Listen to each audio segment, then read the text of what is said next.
Le département, premier partenaire du sport en Sarthe.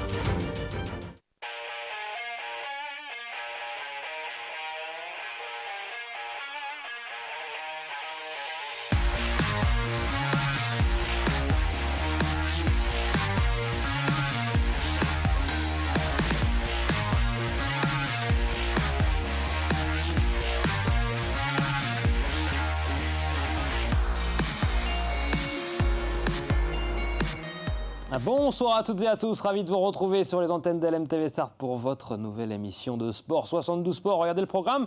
Ce soir, donc, au programme, on parle de foot. Dans un instant, on parle du Mans FC avec un invité exceptionnel, le coach du Mans FC, Patrick Videra, sur le plateau de 72 Sport dans quelques instants pour revenir sur la 6e victoire consécutive du Mans FC. C'était face à Paris 13 dans la deuxième partie de 72 Sport. L'actualité avec beaucoup de basket, le MSB, la Jalt, Saint-Pavin. Également, on parlera aussi de rugby et puis en troisième partie d'émission, on fera un petit bond en arrière avec quelques images d'archives. Ça s'est passé il y a quelques années maintenant, c'était en 2021. Et puis en quatrième et dernière partie d'émission, on a testé l'Urban Trail du Mans. C'était la 11e édition ce dimanche. On vous proposera donc aux alentours de 19h40 de partir en immersion en caméra embarquée au cœur de la cité Plantagenet pour vivre au plus près de l'action cette magnifique course. Mais on commence comme chaque lundi avec l'info à la une.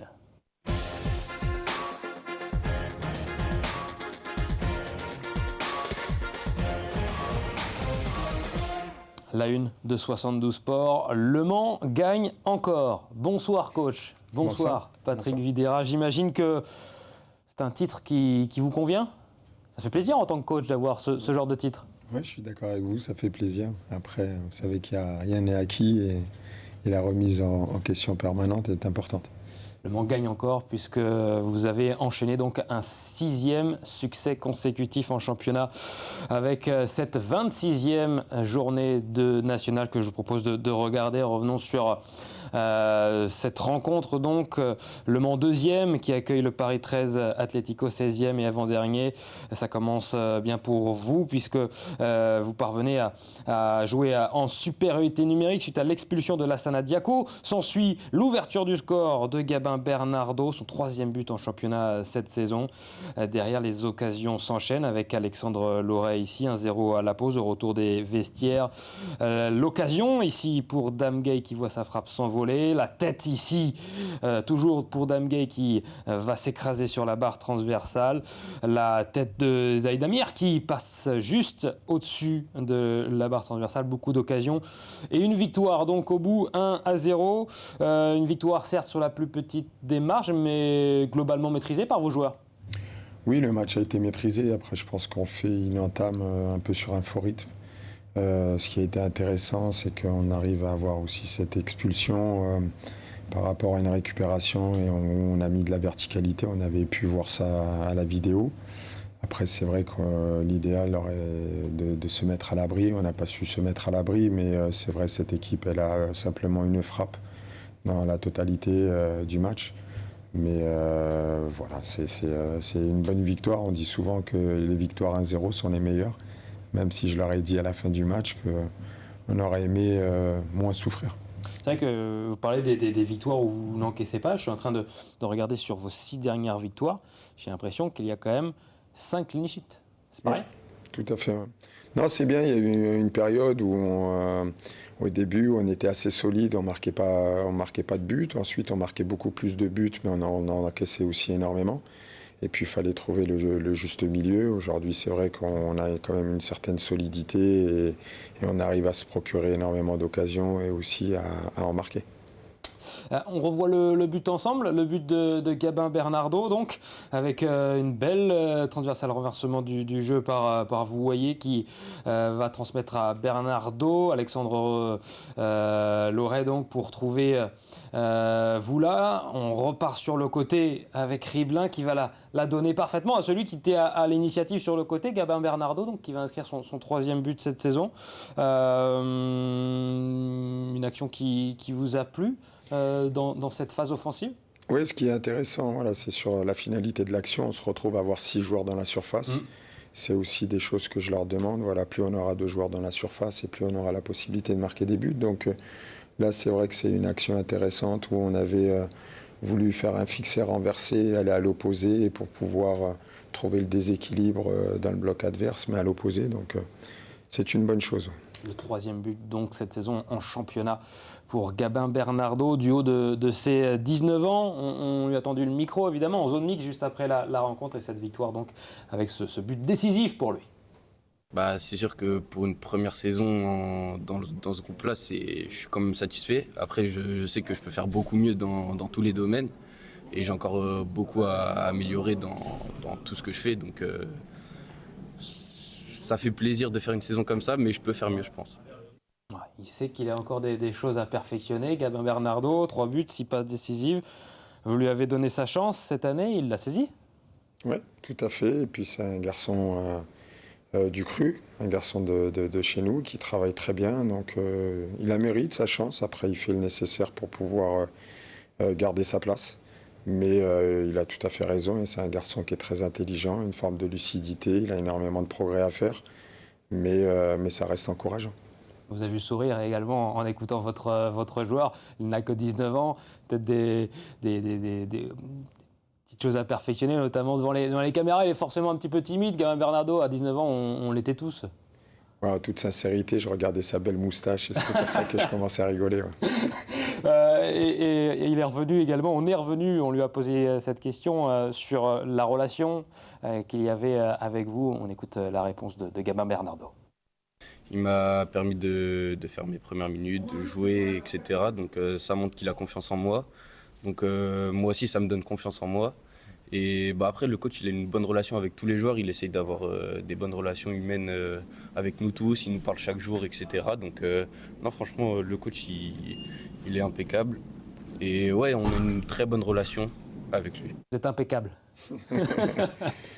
Non, je trouve que c'est important.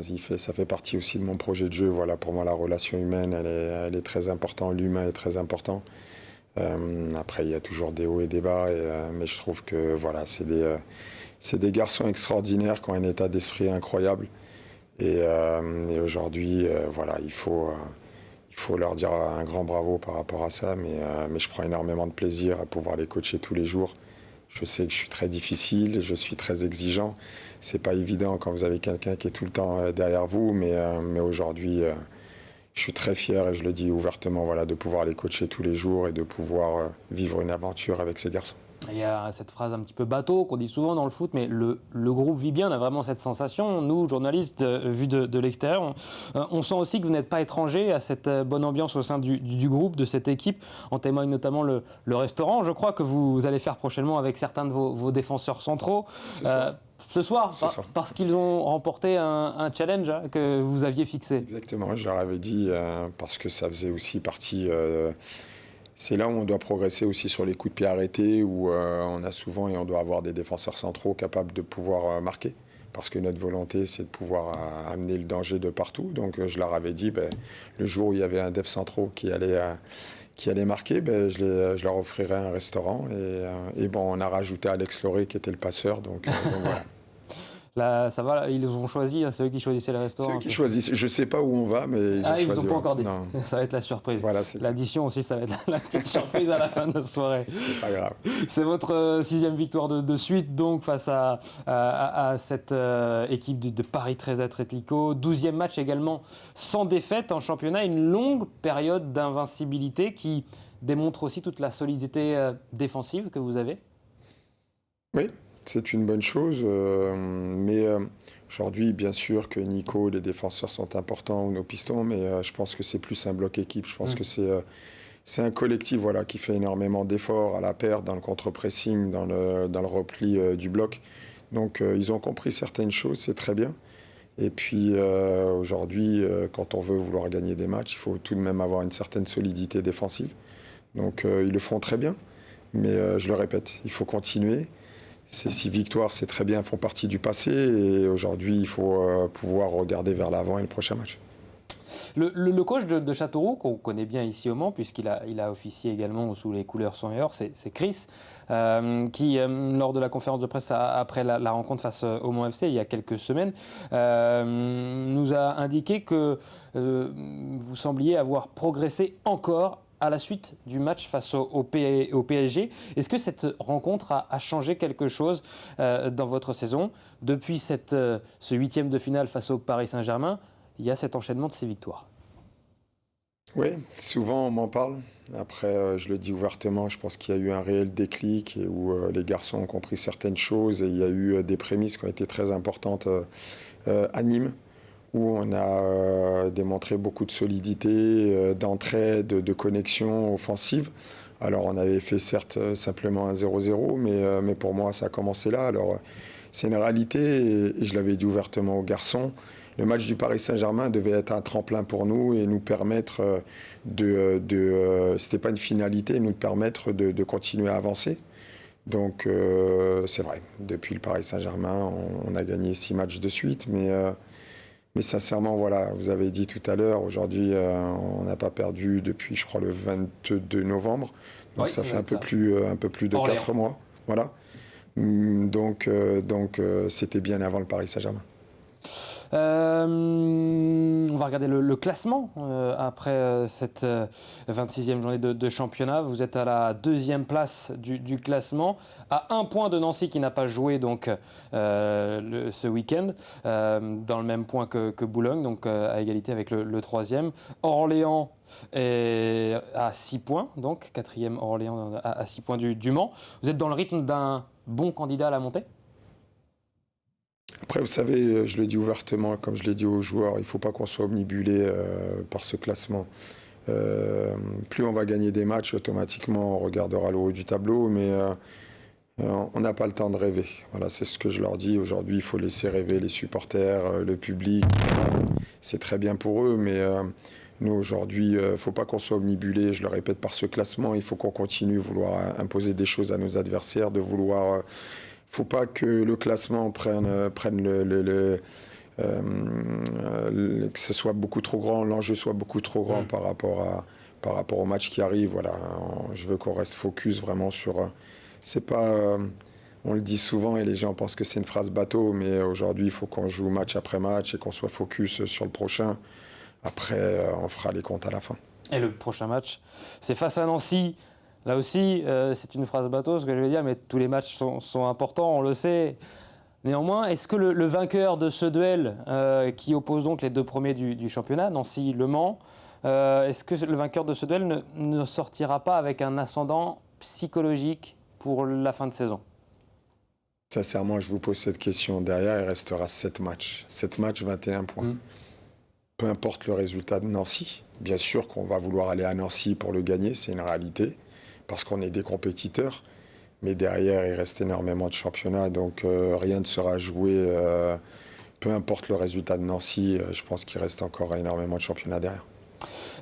Question coaching, dans une semaine d'entraînement, tout à l'heure en début d'interview, vous nous parliez de la vidéo, que vous avez analysé notamment les faiblesses de Paris 13 Atlético avant cette rencontre, avec un jeu vers la verticalité que vous avez voulu proposer. Dans une semaine d'entraînement, comme celle avant le déplacement à Nancy, est-ce que vous travaillez plutôt sur ce qui n'a pas été lors du précédent match, en vous préoccupant de votre équipe, de vos joueurs, ou vous travaillez en fonction de votre prochain adversaire, en vous préoccupant de ce dernier? Je pense que c'est un mélange. C'est un mélange de choses où ce matin, on a regardé la vidéo de ce qu'on a pu faire lors du dernier match, des choses que l'on doit améliorer.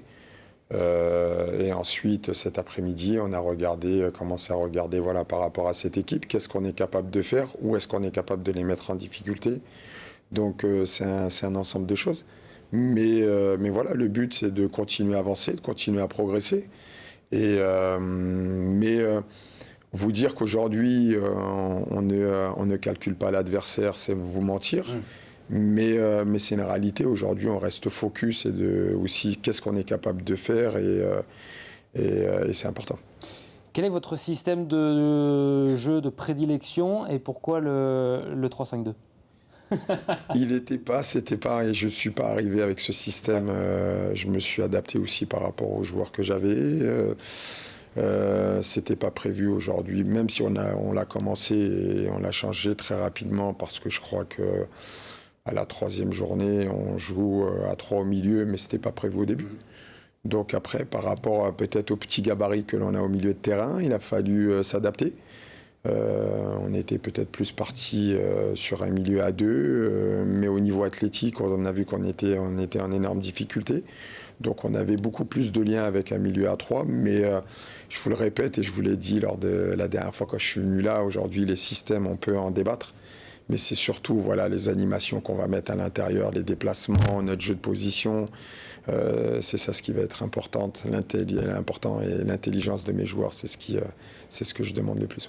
Merci beaucoup, Patrick Merci. Videra, d'avoir été notre invité dans 72 Sports. Dans un instant, on fait le reste de l'actualité. Le prochain match, c'est évidemment vendredi pour Le Mans FC qui se déplace à Nancy chez le leader de National. Dans un instant, on fait le point sur le reste de l'actualité. Juste avant la pause, je voulais quand même donner une information importante pour Le Mans FC. Ça concerne la réserve mancelle qui s'est imposée 3-0 face à Château-Gontier, club de Régional 3 ce dimanche pour une qualification donc pour les demi-finales de la Coupe des Pays de Loire. On se retrouve juste après une petite coupure. À tout de suite.